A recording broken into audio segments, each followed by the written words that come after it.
Almost 100 years ago, a brand new idea was introduced to the world. This idea was not a revolutionary new product or a new service, but a revolutionary new way of obtaining products. This new creation was the self-service supermarket.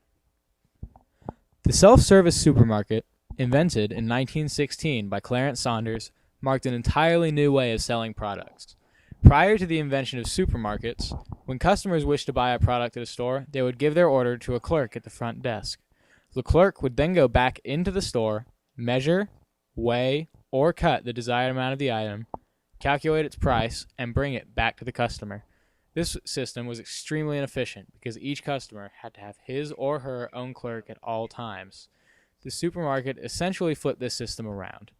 In a supermarket, the clerk stayed at the front of the store. Would you say you have working here like on an average shift? On an average shift, we have three a night. They're here primarily for check-in and then running back stock and straightening shelves and everything. All right, and how many check out? What's that? How many checkers? Yeah. Checkout stands, normally Yeah. we try to keep 3 running until about 8 o'clock in the evening. All right, and like how many, like what would you say is the most customers that kind of clerk staff is capable of, having in store at a given time? What Well, would you let's say see.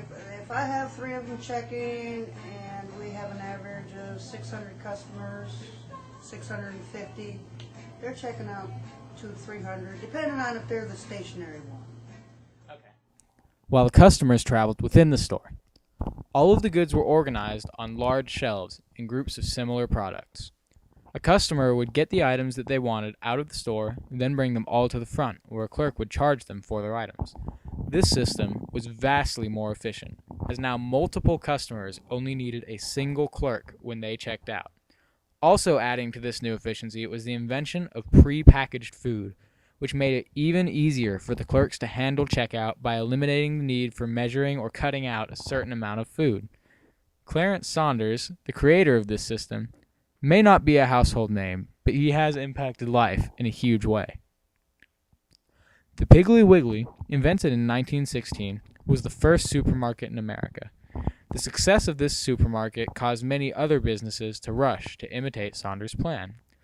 Eventually, the proliferation of these supermarkets led to the demise of many smaller mom-and-pop stores, which were unable to compete with the new system. Even more local stores were destroyed when the supermarkets, which had previously only supplied non-perishable goods, began to stock meats and produce. The epitome of this business strategy was one of the most recognizable companies in existence today, Walmart. The ubiquitous supermarket chain, brought into life by Samuel Walton in 1962, came only 46 years after the creation of the first Piggly Wiggly supermarket. However, Walmart started a new method of displaying, storing, and selling products which required a new name to add to this definition of the supermarket, the hypermarket. It combined a supermarket with department stores by selling not only perishable food and other market items, but also clothing and other department store items. These stores were able to essentially combine all of the shops that the average person needed into one large store. These stores, placed intentionally in high-traffic suburban areas, rapidly became a societal fixture due to their extremely useful nature. Soon, there was a Walmart Which brings everywhere. us to the next aspect of the supermarket's meteoric rise, its social and cultural impact. Walmart and similar hypermarkets play an important role in today's society, economically developing cities, employing growers and sales employees, and even inciting the occasional fevered protest. Supermarkets, by their very nature, are extremely large businesses. They are typically parts of franchises, which gives them an extremely large economic base. This allows them to employ a business strategy of low profit per unit and high sales rates. They are also notorious for using a business strategy called underselling, where they sell products at either very low profit or even a loss for a while, in order to choke out smaller businesses who cannot risk their profits. They are then free to re-raise their prices with considerably less competition. This has led to many protests that Walmart and similar companies are taking advantage of their economic power to enforce monopolies, also leading to the Independent Grocers Association movement. For a supermarket to function, a huge amount of capital must be invested. This capital is used to buy the products needed for gargantuan amounts of products are stored in the warehouse of the supermarket. At first, it might seem that supermarkets actually lose money. However, this money is soon regained due to the vastity of the supermarket sales method. The supermarket itself is usually divided into sections that are appealing to the customer. Here is a typical example of an organized section, where a customer can freely walk through the aisle, browsing through many different brands and types of similar food items, in this case canned goods, and taking their own selections. As you can see, the customer is free to move through the store at their will, gathering up any items that they wish before they bring them to the front.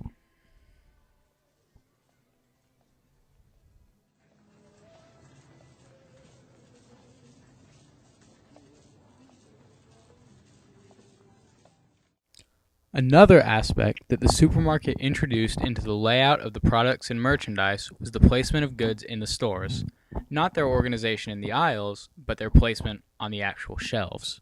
Modern suppliers have the option of paying an additional amount to have their goods displayed in a more prominent position, which could potentially increase their product sales.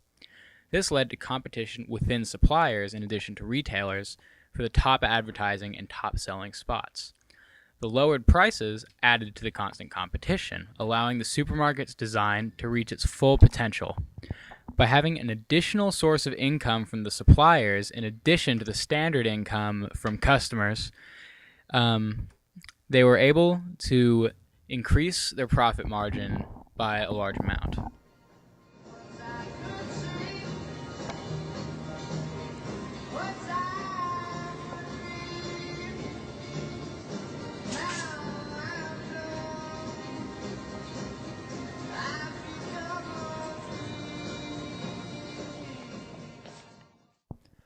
The supermarket marked a massive shift in the consumer consciousness and in the way in which goods were sold.